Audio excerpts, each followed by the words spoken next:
ប្រក់ស្បៃកណ្ដោអង្គននេ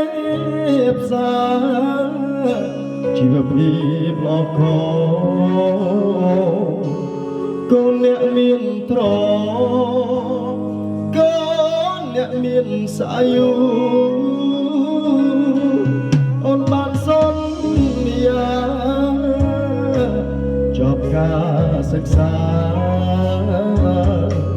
រៀបការនឹងបងអូនចូលដល់ក្រុងអូនលងនឹងភ្លើផ្លេចស្រុកស្រែអូននឹងភ្លេចប្របងហើយស្រុកស្រែស្រែទំហើយអូនមកស្រុកទេ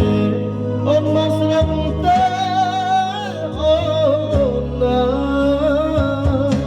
បងសែនសោកកា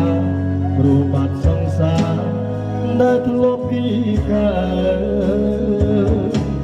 កណ្ដាលយប់ជ្រៅបងស្រែកហើយបើមិនលឺ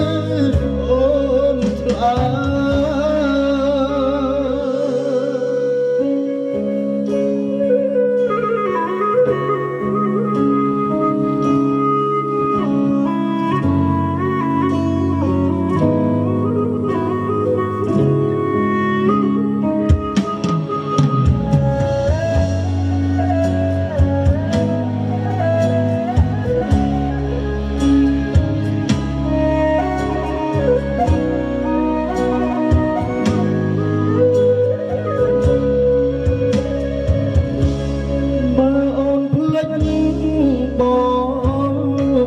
ក៏ភ្លេចទៅចង់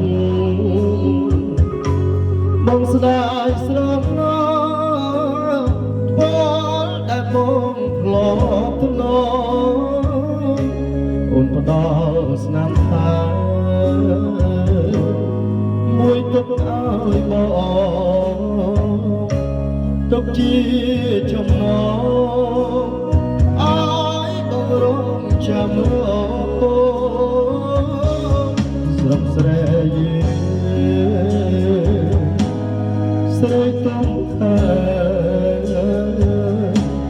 អូនមកស្រុកទេអូនមកស្រុកទេអូនណាបងសែនសោកកាព្រោះបាត់សង្សារដែលធ្លាប់ពីកើតកណ្ដាលយប់ជ្រៅបងស្រែកហើយបើមិនលឺអូនឆ្លើយកណ្ដាលយប់ជ្រៅ